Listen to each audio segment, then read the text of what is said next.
السلام علیکم ناظرین، آپ دیکھ رہے ہیں KNN نیوز لائیو۔ میں ہوں ندان مول اور میں ہوں الشما ندیم۔ نظر ڈالتے ہیں آج کی ہیڈ لائنز پر۔ اب آپ کو بتائیں کہ ندا ظریف پرویز نے حال ہی میں نیشنل ویمن باکسنگ چیمپئن شپ میں قومی چیمپئن ہونے پر اعزاز حاصل کیا۔ ندا ظریف 2 بچوں کی ماں ہیں، کہتی ہیں فٹنس کے لیے باکسنگ شروع کی، اب انٹرنیشنل مقابلوں میں پاکستان کی نمائندگی ہدف ہے۔ شادی شدہ خواتین کھیل کی طرف آ سکتی ہیں، سسرال اور خاص طور پر شوہر نے بہت سپورٹ کیا۔ ندا ظریف پرویز نے دوسری چیمپئن شپ میں 54 کے بیٹل ٹائٹل جیتا۔ ندا ظریف نے فٹنس اور اسٹرینتھ کے لیے باکسنگ شروع کی۔ ان کا کہنا ہے کہ انہیں کہا گیا کہ وہ باکسنگ نہ کھیلیں، کوئی اور کھیل کھیلیں، لیکن انہیں باکسنگ کھیلنا تھی۔ صحیح، آپ کو موٹیویشن اور ایمبیشن پیدا ہونی چاہیے، آپ کو ظاہر سی بات ہے فیملی سے سپورٹ ہونی چاہیے اور آپ کر سکتے ہیں۔ ندا کا کہنا ہے کہ خواتین اگر متحرک رہیں تو بہت کام کرنے کی صلاحیت رکھتی ہیں۔ پر کی بات ہے کہ مطلب میڈل لے کے آئی ہوں تو، اور میرا خاوند مطلب وہ بھی میرے لیے ایک پلر آف سپورٹ ہوتا ہے۔ جس کو بھی اپرچونٹی ملے کہ وہ اس ملک کے لیے کچھ نہ کچھ کرے یا کوئی اچیومنٹ لے تو بڑی فخر کی۔ فیصل جوید سینٹ میں اظہار خیال کر رہے ہیں۔ کیا گیا ہے، ایوارڈ سے بھی نوازا گیا ہے، لیکن دوسری طرف بھارت میں ہم دیکھتے ہیں روزانہ کی بنیاد پر ایسے واقعات ہوتے ہیں، روزانہ کی بنیاد پر، لیکن ان کی حکومت بیان تو چھوڑ دیں، وہ خود ایسے واقعات کی پشت پناہی بھی کرتے ہیں، اور وہ ہے فاشسٹ۔ وہ شکل آپ دیکھ رہے ہیں جو کشمیر کے اندر ہو رہا ہے اور جو مسلمانوں کے ساتھ اور اقلیتوں کے ساتھ بھارت کے اندر ہو رہا ہے، وہاں پہ بھی آپ اس کو کمپیریزن کر لیں کہ دنیا دیکھ رہی ہے کہ ایک طرف پاکستان ہے اور دوسری طرف وہ بھارت ہے۔ میں سمجھتا ہوں کہ ہمیں اس کے ساتھ ہی انٹرنیشنل کمیونٹی پہ زور لگانا چاہیے ان پہ کہ بھارت کے واقعات کی وہ اس طرح سے نہ میڈیا کوریج ہوتی ہے، انٹرنیشنل میڈیا بھی اس پہ خاموش ہوتا ہے اور آواز بھی نہیں اٹھتی۔ جو ڈیلی بیسس پر روزانہ کی بنیاد پر بھارت کے اندر ہو رہا ہے، اس پر بھی انٹرنیشنل کمیونٹی کو بھرپور انداز میں آواز اٹھانی چاہیے۔ ٹھیک ہے فیصل صاحب، تھینک یو۔ علی محمد خان۔ ضلع مہمند میں ڈسٹرکٹ الیکشن کمیشن کے دفتر پر حملے کا معاملہ، چیف الیکشن کمیشن نے سخت نوٹس لیتے ہوئے سیکرٹری الیکشن کمیشن کو فوری کارروائی کی ہدایت کر دی۔ کہا حملے میں ملوث عناصر کو قانون کے مطابق سخت سزا دی جائے گی۔ آئی جی نے یقین دہانی کرائی کہ ذمہ داروں کے خلاف کارروائی عمل میں لائی جائے گی۔ آج FIA منی لانڈرنگ کیس میں سے شہباز شریف کے وکلا غیر حاضر۔ امجد پرویز نے عدالت سے مہلت مانگ لی۔ شہزاد اکبر کی شہباز شریف پر تنقید، کہا روز روز چلان مانگنے والے آج عدالت سے فرار ہیں، اب چابی بھری ترجمان کیا فرماتی ہے۔ 13 سال میں سندھ حکومت شہریوں کے لیے ایک بار پھر نئی بس لانے میں ناکام رہی، تاہم تجرباتی بنیادوں پر نجی کمپنی نے الیکٹرک بس چلائی ہے جو ملیر کینٹ سے ٹاور تک چلائی جا رہی ہے۔ کراچی کی پہلی الیکٹرک مسافر بس ہے جو ایک مرتبہ چارج کرنے کے بعد 250 کلومیٹر کا سفر کر سکتی ہے۔ 14 میٹر طویل ایئر کنڈیشن مسافر بس میں گنجائش کے لحاظ سے 35 سیٹس ہیں، رش کے اوقات میں 100 مسافر سفر کر سکتے ہیں۔ بس میں معذور افراد کے لیے ریمپ کے ساتھ ساتھ محسوس جگہ مختص کی گئی ہے۔ شہری اس بس سروس سے خوش ہیں۔ ملیر سے باڑ کا راستہ شارع فیصل اور ٹاور تک یہ بس 17 بس اسٹاپ تک روکتی ہے۔ بس سے کم کرایہ 40 روپے جبکہ زیادہ سے زیادہ 120 روپے وصول کیا جاتا ہے۔ ٹرانسپورٹ کمپنی کے مطابق فی الحال ایک الیکٹرک بس تجرباتی طور پر چلائی جا رہی ہے۔ شہریوں کی جانب سے اچھا رد عمل آیا ہے۔ نجی کمپنیوں نے مزید بسوں کی تعداد میں اضافے کو حکم کی تعمیل سے مشرد کر دیا ہے۔ دیکھنا یہ ہے کہ حکومت سندھ کس حد تک کراچی کے شہریوں کو سفری سہولیات کی فراہمی میں اپنا کردار ادا کرتی ہے۔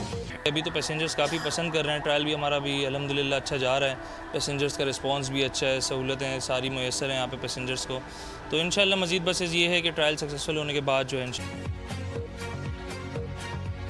شہری قائد میں گہرے بادلوں کا راج، موسم خوشگوار ہو گیا۔ محکمہ موسمیات کی آج شہر کے مختلف علاقوں میں بوندا باندی کی پیشگوئی سامنے آئی۔ کراچی دنیا کے آلودہ ترین شہروں میں 11ویں نمبر پر ہے۔ صبح سے ہی کراچی کا موسم خوشگوار ہے۔ شمال مغرب کی جانب سے ہواؤں کا سلسلہ جاری ہے۔ شہر کے درجہ حرارت میں اضافہ ہوا ہے۔ کراچی میں گزشتہ رات کم سے کم درجہ حرارت 19 ڈگری سینٹی گریڈ ریکارڈ کیا گیا اور زیادہ سے زیادہ درجہ حرارت 26 سے 28 ڈگری سینٹی گریڈ رہنے کا امکان ہے، جبکہ شہر کا موجودہ درجہ حرارت 24 ڈگری سینٹی گریڈ تک پہنچ چکا ہے۔ اتوار اور پیر کو شہر کے مختلف علاقوں میں تیز ہواؤں کے ساتھ بادل بھی برسیں گے۔ پیپلز پارٹی کے سینیٹر رضا ربانی نے بڑا دعویٰ کر دیا۔ سینیٹ اجلاس میں اظہار کرتے ہوئے بولے، ریاست اپنے ذاتی مقاصد کے لیے خود شدت پسند گروپوں کی پشت پناہی کرتی ہے۔ یہ سلسلہ ضیاء الحق کے دور سے شروع ہوا۔ پاکستان کی ریاست کا مقصد یا مطلب پاکستان کی سول اور ملٹری بیوروکریسی ہے جناب چیئرمین۔ ان دونوں سائیڈوں پہ بیٹھے ہوئے لوگ نہیں ہیں، اور انہوں نے 1947 سے لے کے آج دن تک جناب چیئرمین رائٹ ونگ کی ریلیجس جماعتوں کو اور مختلف ایکسٹریمسٹ اور جہادی ایلیمنٹ کو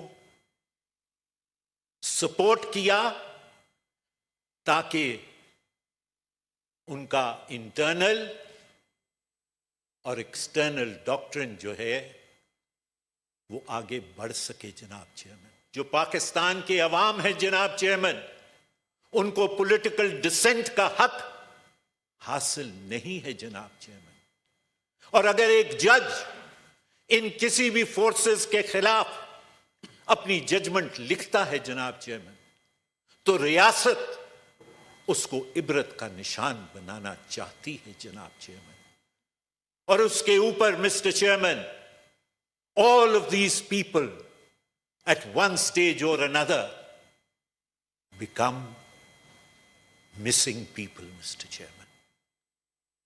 ان کے لواحقین ان کو ڈھونڈتے رہتے ہیں، لیکن ریاست ان کو کسی ایسے کونے کھانچے میں چھپا دیتی ہے۔ پورے ملک کی طرح خانیوال میں بھی کرسمس کی تیاریاں اپنے عروج پر ہیں۔ خانیوال کے مسیحی اپنی عبادت گاہوں اور اپنے گھروں کو سجانے میں مصروف ہیں، جبکہ گھروں میں خواتین مہندی لگانے میں مصروف ہیں اور خصوصی عبادت کا اہتمام کیا جا رہا ہے۔